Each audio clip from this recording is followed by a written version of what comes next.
अगला जो पदार्थ है इसमें छठा नंबर पे निर्जल, ठीक है, उसके विषय में देखेंगे। चलो बच्चों, हाँ तो इनका पढ़ना इसको।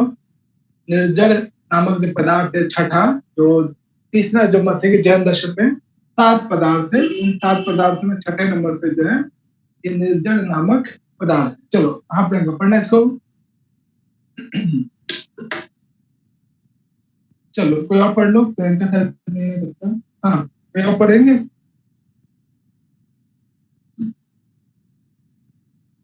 चलो सुजाता पढ़ना इसको।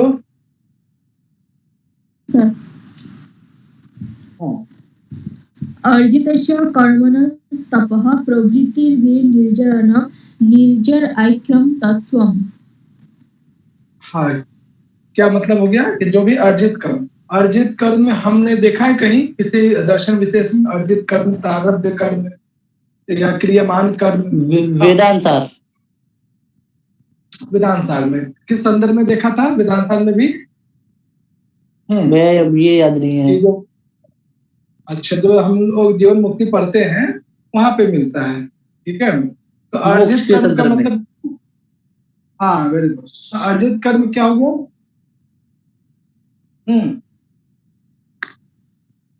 अर्जित कर्म वो होते हैं, अर्जित कर्म वो होते हैं, मतलब जो हमने जो है अपने कर्म जो है संचित किए हुए हैं। संचित अर्जित कर्म यानी कि संचित कर्म जो मतलब जो हमारे पूर्व जन्म के कर्म है।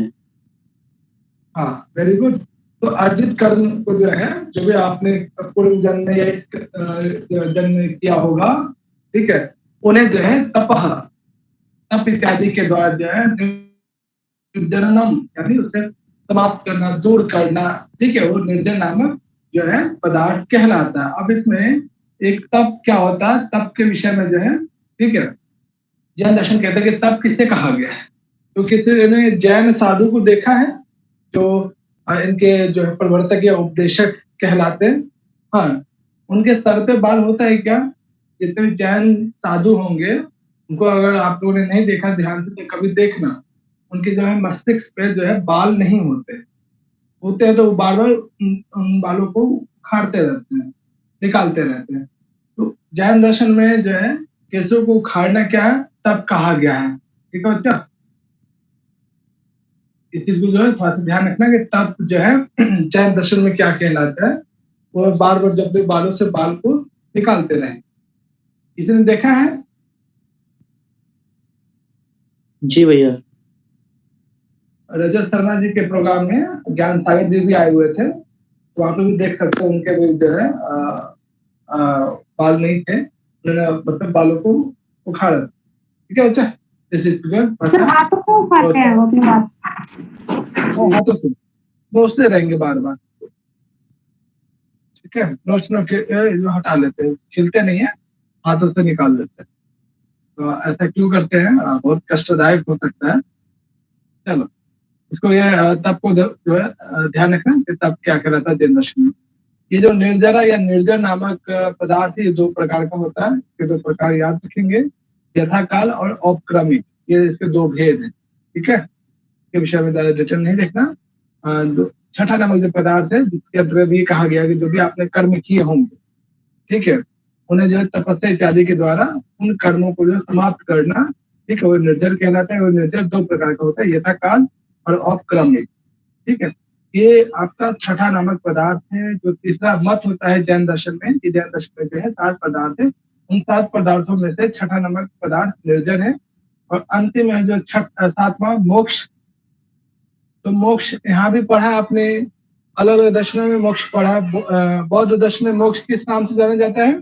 महोदय महोदय महोदय। Very good. अब आपने कल भी पूछा था। हाँ, यहाँ पे भी मोक्ष का डेफिनेशन 1, 2 और 3 डेफिनेशन, ठीक है बच्चा। तो ये 3 डेफिनेशन को ध्यान से देखिए। भाव एक ही है, ऐसा कुछ भी नहीं है कि लगता है कि बिल्कुल अलग अलग है, ऐसा नहीं है, सबका भाव अर्थ वही है। चलिए एक मोक्ष का जो डेफिनेशन है, चलिए हाँ चपिकुल, सिर्फ ऊपर वाली लाइन को पढ़ना, क्या क्या दिख रहा है आप इस पे? सर हाँ पढ़ना ऊपर वाली लाइन को, सिर्फ ऊपर वाली लाइन को, इस वाली लाइन को। মিথ্যা দর্শনাদিন নাদিনাম বন্ধ হেতুনাং বিরোধে অভিনব কর্ম ভাবান निर्जनार हेतु सन्नी सर यहाँ पे ना हाँ देखो यहाँ पे क्या क्या आ रहा है कि मोक्ष कब आपको प्राप्त होगा कि जब आप जो भी बंधन का हेतु बंध हेतु नाम निरोध है। तो बंधन का हेतु कौन कौन सा है बच्चा, नाम बताओ। कौन कौन से जो है बंधन के हेतु है, ये बंधन के कारण है या बंध के कारण है, बताओ भैया कषाय प्रमाद अशुभ योग ये सब कुछ छूट रहा है। कुछ छूट रहा है, मैं छूट तो है लेकिन याद नहीं आ रहा। अरे तो कल इसका मतलब मैंने जो बोला था कि डेली जो पढ़ा है आपने उसे रिवीजन कर लिया करो रात में, तो चीजें याद रहेगा बच्चा, ठीक है।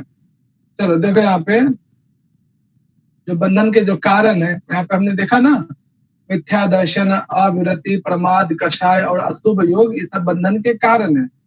याद रहेगा, ये 5 जो है बंधन के कारण है। क्लियर है बच्चा? बंधन क्या है बच्चा, बंधन किसका पार्ट है, बोलो। बंधन सप्त तत्व,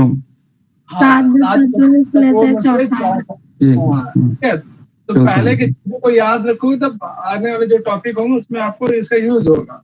तो देखो अभी हमने पढ़ा है कि मोक्ष आपको तभी मिलेगा, कब, जब आप बंध हेतु नाम निरोध, जितने भी बंधन के कारण है उनका पूर्ण रूप से निरोध कर देना, नष्ट कर देना। इसमें मिथ्या दर्शन भी है, अविरति भी है, प्रमाद आदि सब है उसमें, ठीक है। और अभिनव, अभिनव का मतलब क्या होता है बच्चा, अगर हिंदी में इसका अर्थ क्या करेंगे, अभिनव कर्म अभावात। अभिनव शब्द का क्या अर्थ होता है? हाँ भैया अभिनव यानी कि नया, जो अभी अभी हाल में हुआ हो। हाँ, नया अभिनव कर्म अभावात, कोई भी नवीन कार्य ना हो, कोई यानी निर्जर के कारण जो नए कर्म का उदय होने वाला तो उसे समाप्त कर देना है। यानी जो निर्जर आपने पढ़ा, निर्जर क्या होता है, निर्जर नामक पदार्थ किसे कहेंगे, कर्म अभावात निर्जर हेतु सन्निघानेन अर्जितस्य कर्मणः। निर्जर, निर्जर किसको कहते हैं, जस्ट हमने पढ़ा ना छठे नंबर पदार्थ में, तो निर्जर किसको कहते हैं, जो भी निर्जर कहते हैं भव हेतु को। हाँ, तो जो भी आपके अर्जित कर्म है उसे समाप्त कर देना, ठीक है। तो यानी जैसे ही आप निर्जर को अर्थात अर्जित कर्म को समाप्त कर देंगे तो कोई भी अभिनव कर्म अभाव, कोई भी नवीन या कोई नया कर्म जो है, क्रियमान कर्म या प्रारब्ध कर्म, कोई सा भी कर्म जो है क्या उदय नहीं होगा, समाप्त हो जाए, वो हमेशा के लिए जो है अर्जितस्य कर्मणा निरसनातात, यानी पूर्ण रूप से क्या हो जाएगी कि सभी प्रकार के कर्मों का क्या हो जाएगा, नाश हो जाएगा, ठीक है। ना अर्जित कर्म होगा, ना कोई नवीन कर्म होगा, ठीक है। यानी पूर्ण रूप से क्या हो जाएगा, सभी कर्मों का जो है नाश हो जाएगा। तो इस अवस्था में क्या, आत्यंतिक, ये शब्द आत्यंतिक शब्द कहाँ पड़ा है बच्चा, सांख्य कारिका में दूसरी ही कोटेशन है। दुखों के निवारण के लिए आत्यंतिक कर्म मोक्षनम मोक्ष। और जब आपके ये सभी कर्म जो है निश्चित रूप से हमेशा के लिए जो है, ये सभी कर्मों का जो है नाश हो जाता है, अर्जित कर्म भी समाप्त हो जाए, निर्जर के द्वारा जो उत्पन्न होने वाला नवीन कर्म है उसका भी अभाव हो जाता है। तो ऐसे अवस्था में किसी प्रकार का कोई कर्म आप नहीं कर पाते। जब कोई कर्म नहीं करेंगे तो किसी फल की आवश्यकता भी नहीं पड़ेगी। यही अवस्था क्या कहलाता है, मोक्ष का या मुक्ति का अवस्था कहलाता है। तो इसमें ध्यान रखना, ये मान लीजिए इतना दे दिया जाए, ठीक है, इतना ही दे दिया जाए, पूछा जाए किसके विषय में कहा जा रहा है, तो मोक्ष के विषय में कहा जा रहा है।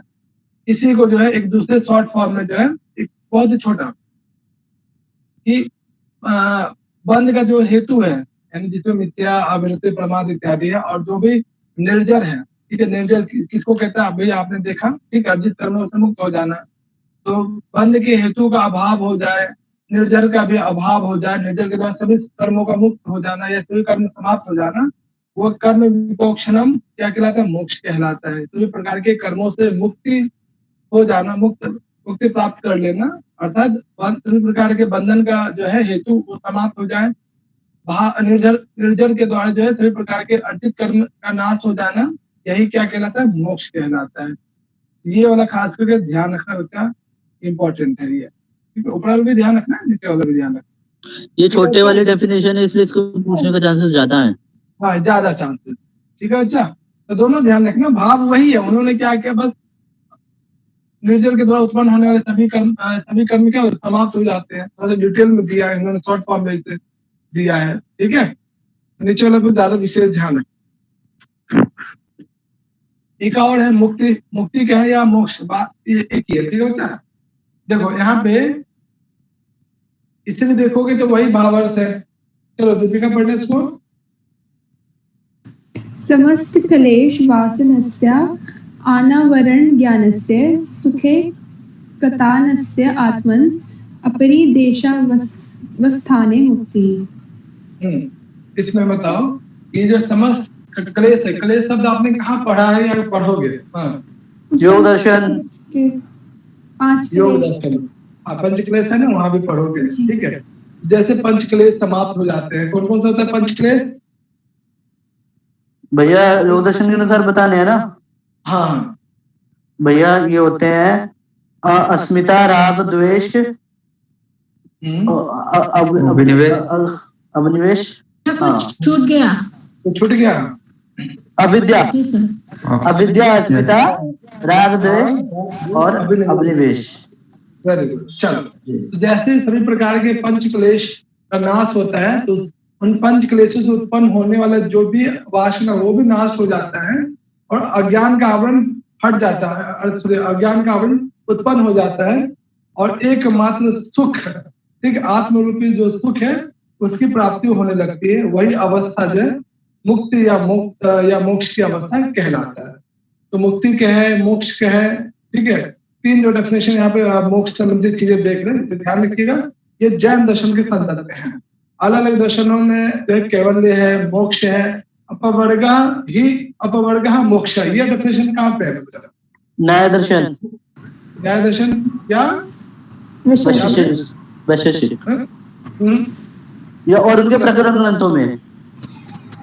ये देखा अपवर्ग एवं मोक्ष, अपवर्ग ही मोक्ष है। तो वहां पे तर्क भाषा में मोक्ष का क्या डेफिनेशन बताएंगे? हिंदी में बता सकते हो, बताओ। जो नृशंस है उसकी सिद्धि ही मोक्ष है। नहीं, किस प्रकार के दुखों से निवृत्ति हो जाना ही मोक्ष है ना। 21 प्रकार के दुख था सर उसमें, 21 प्रकार के दुखों से थे। हाँ, 21 प्रकार के दुख याद रखिएगा। कौन कौन से 21 प्रकार के दुख होते हैं? किसी को याद है 21 प्रकार के दुख कौन कौन से हैं? बोलो सर।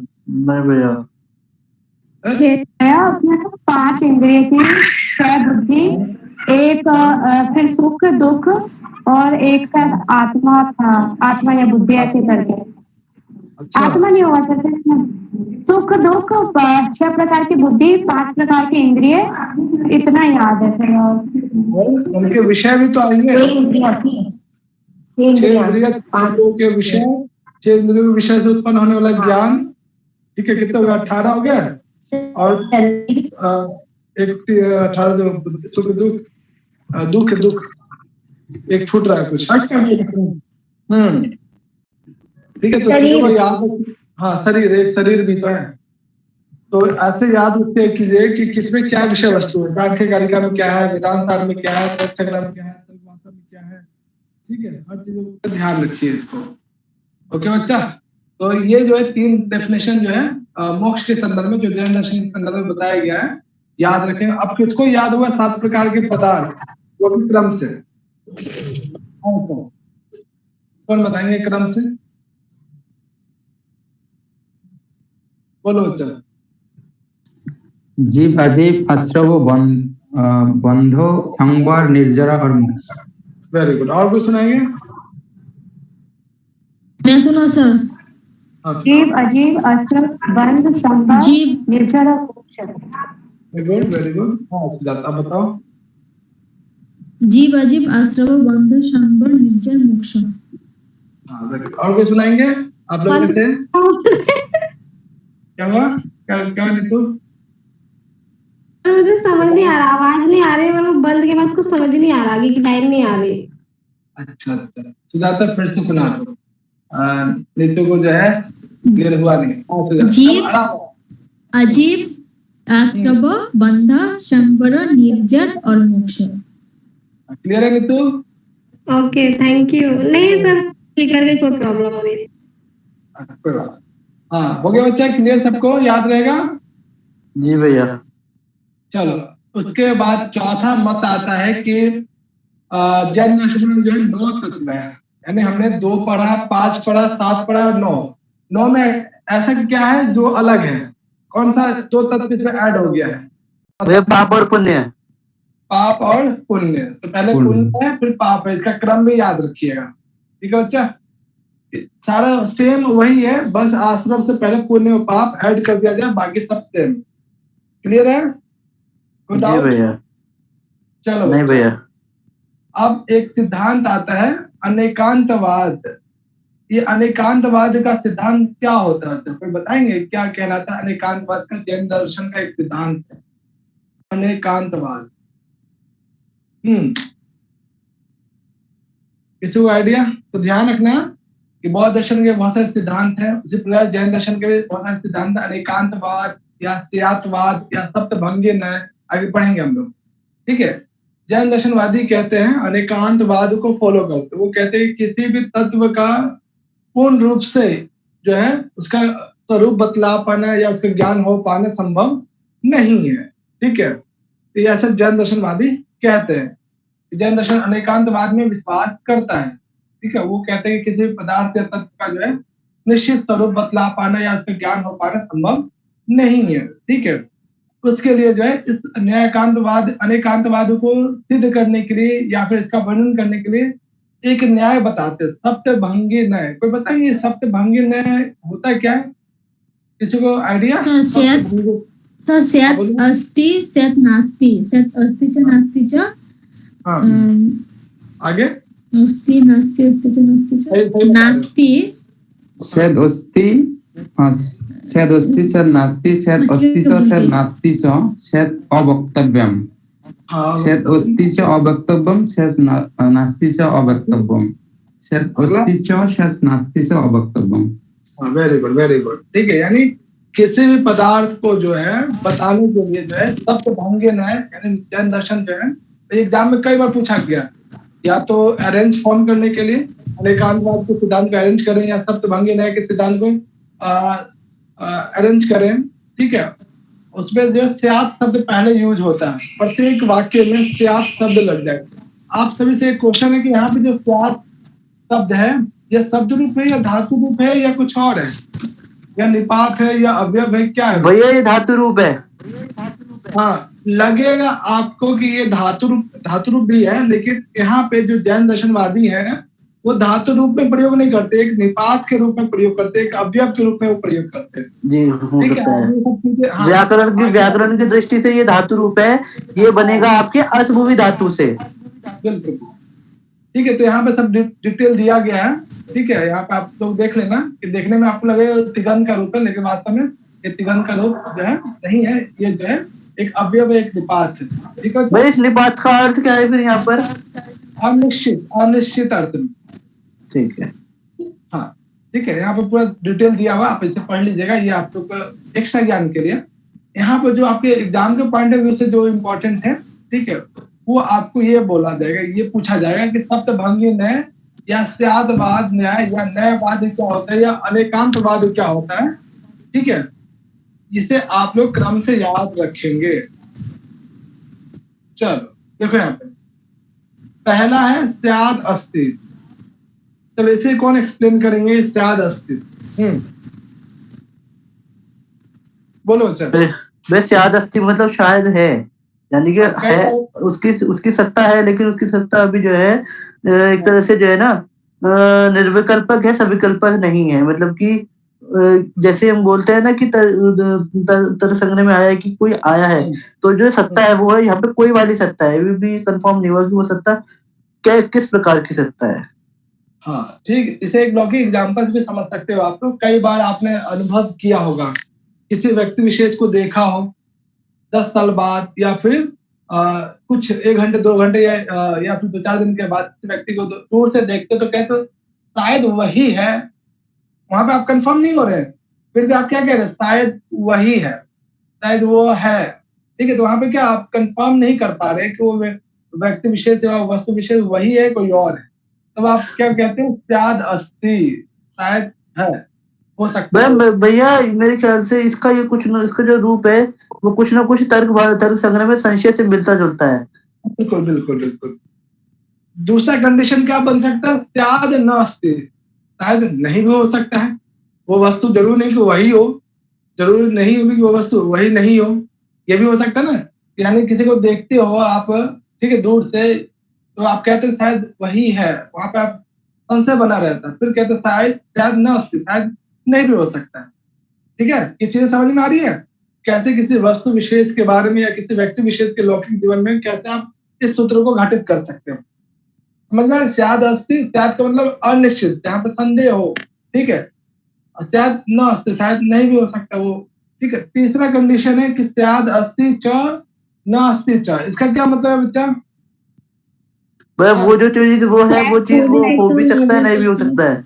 कई बार आपने लौकिक जीवन में यूज किया होगा, किसी को देख के शायद हो भी सकता है, शायद हो भी नहीं सकता है। कई बार आपने पूछा होगा कि ये टीचर आए आज फैकल्टी में, तो आप बोलते हैं शायद आ भी सकते, नहीं जा सकते, कुछ कहा नहीं जा सकता, कहते हैं ना।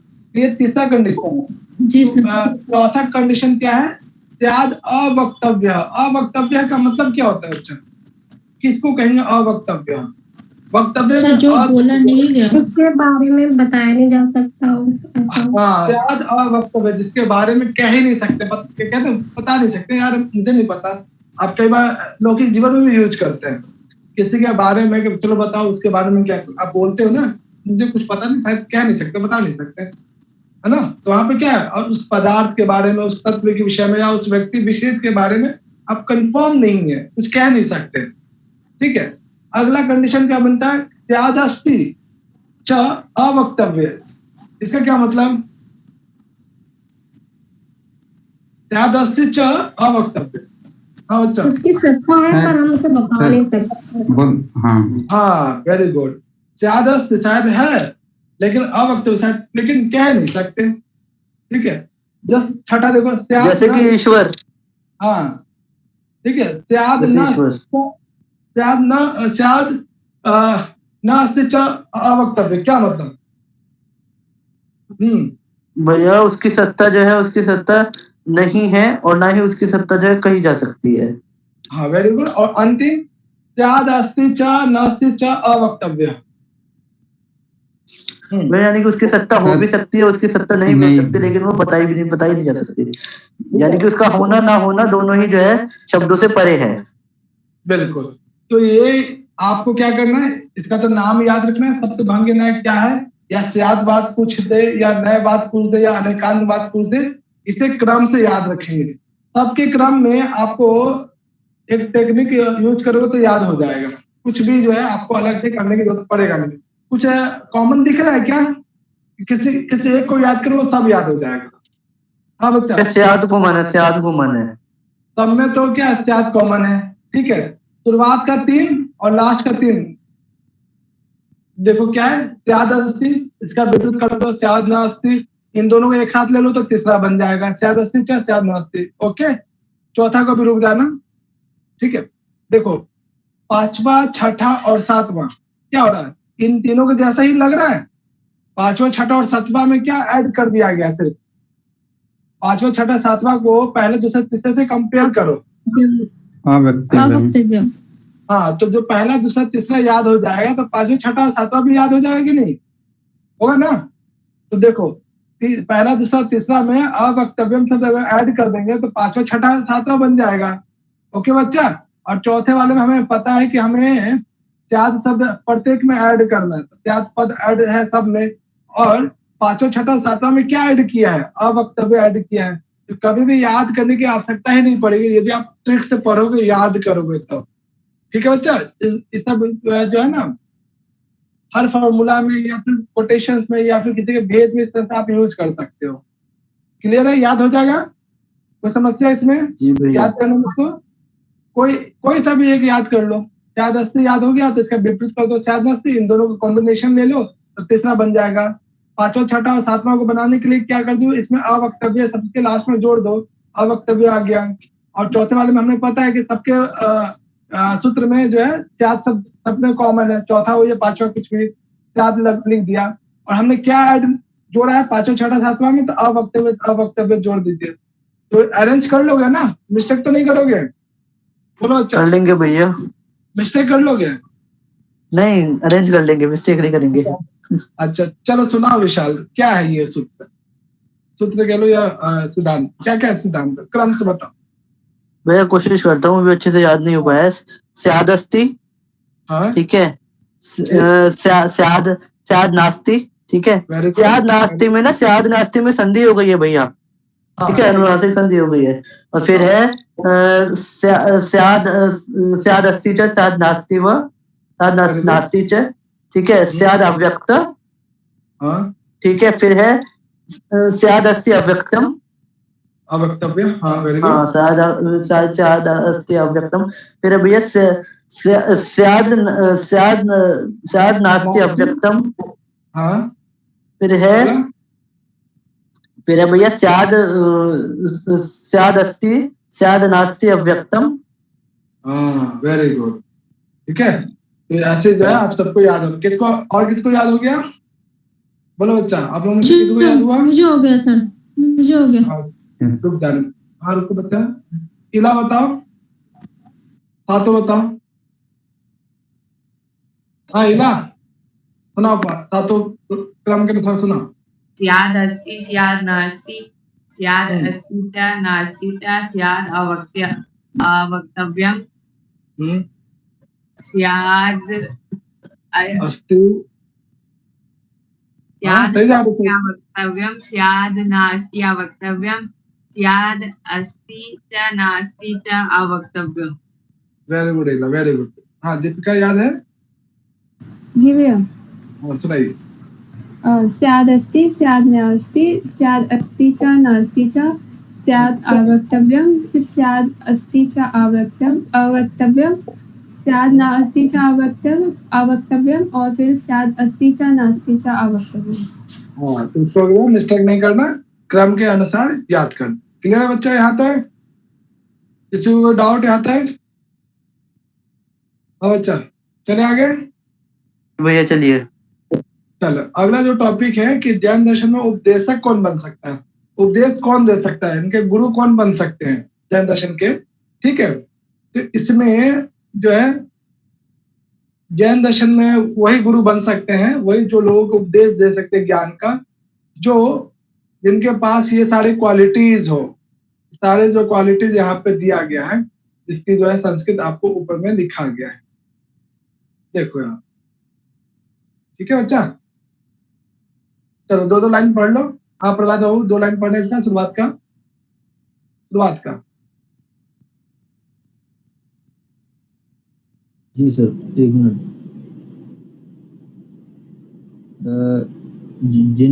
जिन दत्त सूरिणा जैन पति मति मतुक्तम बाल भोगोपभोग नान भयोर दान लाभयो। हाँ यानी एक जैन दत्त सूरी है, ठीक है, जैन लेखक है। उन्होंने कहा कि जैन मत पे गुरु वही हो सकते हैं जो बल भोग उपभोग दान लाभ निद्रा भय अज्ञान घृणा हिंसा रति अरति राग द्वेष अविरति काम शोक और मिथ्या, इन सभी 18 प्रकार के दोषों से, अष्टादश दोषों न, ठीक है, यानी जिनके पास 18 प्रकार के दोष नहीं है वही गुरु क्या बन सकते हैं, जिन देव यानी जैन दर्शन में जो है ज्ञान का उपदेश देने वाले गुरु बन सकते हैं। ये तो एक तो ये वाला कोटेशन ध्यान रखना विशेष रूप से कि कितने प्रकार के दोषों से रहित व्यक्ति जो है गुरु बन सकता है, 18 प्रकार के दोषों से रहित। चलो 42 प्रकार के दोष कहाँ पे हमने पढ़ा था बच्चा? 42 प्रकार के दोषों से रहित कौन, किसके विषय में पढ़ा है, किसी को आइडिया? 42 सांख्यकारिका उसी में पढ़ा था कोई बोलो में पढ़ा था सर, वेरी गुड, चीजों को ध्यान रखिएगा अच्छे से। चलो 42 प्रकार के दोष है आपको नहीं पढ़ना, लेकिन 18 प्रकार के जो दोष है कौन कौन सा वो जो थोड़ा सा याद रख। ठीक है, चलो बच्चे इसे देख लीजिएगा एक बार कोटेशन को, हिंदी इसे देखिएगा। अब है जो चीज आपने पहले भी पढ़ा कि मोक्ष की प्राप्ति कब हो सकती है, जब त्रिरत्न ही क्या है, जैन दर्शन में मोक्ष का मार्ग है। त्रिरत्न क्या क्या है, सम्यक ज्ञान, सम्यक दर्शन और सम्यक चरित्र, इन तीनों का डेफिनेशन आपने देखा है अलग अलग, ठीक है, कोटेशन के अनुसार। और ये कोटेशन, चलो हाँ इसका हिंदी क्या है बच्चा, ये नीचे वाला कौन बताएंगे? ये दो प्रमाण मानते हैं, निरपेक्ष और अनुमान। जी सर। ठीक है बच्चा, ये सब चीज आपने ध्यान रखना। और 9 प्रकार के जो तत्व है इसे क्रम से याद हो गया सबको, 9 प्रकार के तत्व क्रम के अनुसार। जी सर। जी सर। मैं पूछूंगा अभी 2, 5, 7, 9। चलो बच्चा अगला है, जैन दर्शन के भी 2 संप्रदाय हैं। जैसे बौद्ध दर्शन में आपने देखा होगा हीनयान महायान, उसके अंतर्गत 2 संप्रदाय आते हैं, है ना। वैसे ये जो है जैन दर्शन में भी 2 संप्रदाय, एक श्वेतांबर, एक दिगंबर। ठीक है, तो अभी हम लोग देखेंगे दोनों में क्या डिफरेंसेस हैं। ठीक है, इनके नाम से ही आपको पता चल जाएगा। श्वेतांबर, श्वेत है अंबर, अर्थात उनके लिए जो है वस्त्र ही क्या है, अंबर है, वो श्वेत। ठीक है, तो जो श्वेत बहुब्रीहि समास हो जाएगा यहाँ पर, श्वेत है अंबर जिनके। हाँ बिल्कुल, ठीक है। चलिए आप देखिए, श्वेतांबर जो साधु है या फिर जो गुरु होते हैं, ठीक है, वो उनको कैसे पहचानेंगे आप? ठीक है, चलिए इसका यहाँ पर लक्षण पढ़िए। चलो नीतू पढ़ो इसको।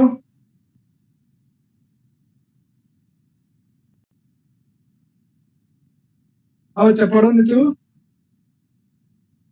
क्यों नहीं आएगा, पढ़ो उसको, पढ़िए नीतू, पढ़ो। जी सर।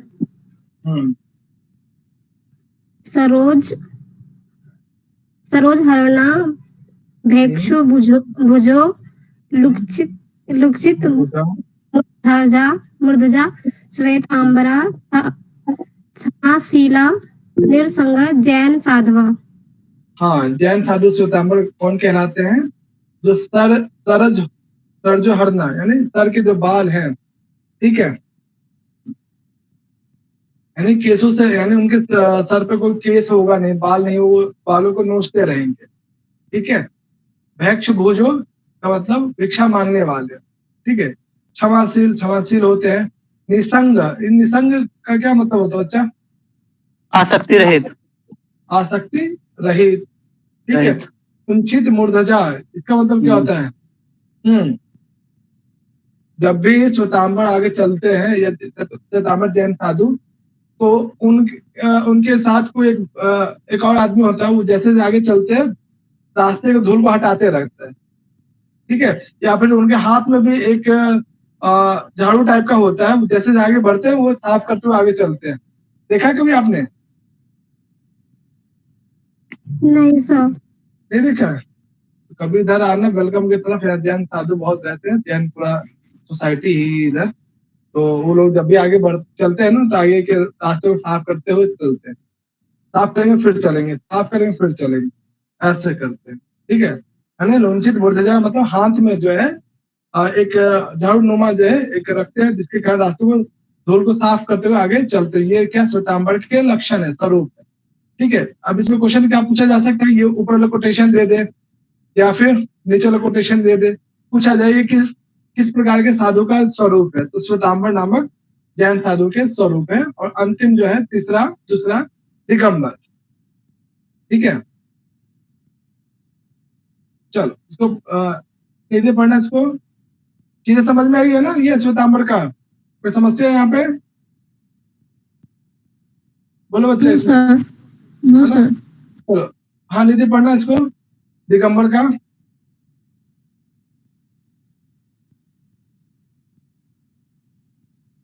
निधि। लुंचिता इच्छा हास्तना पानी पात्रा दिगंबरा ऊर्धन वार्षिणो गृहे धातु द्वितीया उज्जिनेश्यम। हाँ, दूसरे प्रकार के जो जैन साधु कौन होते हैं, जैन ऋषि कौन होते हैं? जो पानी पात्र, हाथ में एक पात्र को धारण करते हैं। ठीक है, दिगंबर कौन कहलाते हैं? उनके हाथ में एक पात्र होगा। ठीक है, पिक्षिका हस्ता, ठीक है, हाथ में जो पिक्षिका किसको कहते हैं, मोर पंख, ठीक है। दिगंबर जैन साधु के लक्षण बता रहे हैं यहाँ पे, तो उनके हाथ में एक पात्र होगा, साथ ही साथ हाथ में क्या, मोर पंख होगा, रुचिता यानी केसों के बाल को उखाड़ने वाले, उनके सर पे बाल होगा नहीं, केस रहित होंगे ये भी। ऊर्ध आशीनो गृह धातु, ठीक है, और जो भोजन कराते हैं वो उनके घर पे ऊपर में जाकर भोजन करते हैं, ठीक है। तो ऐसे जो है जैन ऋषि जो है, ठीक है, वो दिगंबर कहलाते हैं। देखा है आप लोगों ने कभी दिगंबर को या श्वेतांबर को? भैया दिगंबर देखे हैं, सर श्वेतांबर ये नहीं कौन देखे। से कलर के कपड़े पहनते हैं? वो तो श्वेत पहनते हैं, ये कौन से कलर? ये कपड़े ही नहीं पहनते। ठीक है, अंबर जिनके लिए दिशाएं हैं उनके लिए अंबर का रूप है, ठीक है, शून्य है वो, मतलब वस्त्रहीन रहते हैं, इसलिए वो हाथ में क्या, मोर पंख को लेके चलते हैं, ठीक है। चलो, तो ये जो है दो प्रकार के इनके संप्रदाय हैं। और दिगंबर वाले ये कहते हैं, ठीक है, कि स्त्रियों को कभी भी जो है ना मोक्ष नहीं मिलता है। ऐसा जो है दिगंबर साधु का मानना है कि स्त्रियों को जो है मोक्ष नहीं मिलता है, और पुरुष को कभी भी अकेले भोजन नहीं करना चाहिए। तो ये कोटेशन में ध्यान रखना है कि दिगंबर साधु के अनुसार स्त्रियों को जो है मोक्ष नहीं मिलता, इन स्त्रियों को मोक्ष पाने के लिए उन्हें दूसरे जन्म लेना पड़ता है, अर्थात पुरुष रूप में। और यही सबसे बड़ा अंतर है श्वेतांबर और दिगंबर में। एक तो सिद्धांत का तो होता ही है, साथ ही साथ दिगंबर साधु कहते हैं भुक्ते न केवली न स्त्री मोक्षम एति दिगंबर। दिगंबर साधु के अनुसार स्त्रियों को मोक्ष नहीं मिलता है, और भुक्ते न केवली यानी पुरुषों को कभी भी अकेले नहीं खाना चाहिए। यही क्या है, महाश्वेतांबर सह राहु एशाम अयम, इन दोनों के बीच में सबसे बड़ा अंतर यही है, ठीक है। और दिगंबर जैन साधु कहते हैं कि स्त्रियों को पुरुष के जन्म मिलने के बाद ही मोक्ष मिलता है, ऐसा जो है दिगंबर जैन साधुओं का मानना है, ठीक है। ये चीजें थोड़ा सा याद रखेंगे, और इस तरह से जो है आपका ये संपूर्ण जैन दर्शन कंप्लीट होता है। तो दिगंबर वाले में एक तो ये कोटेशन ध्यान रखना, और साथ ही साथ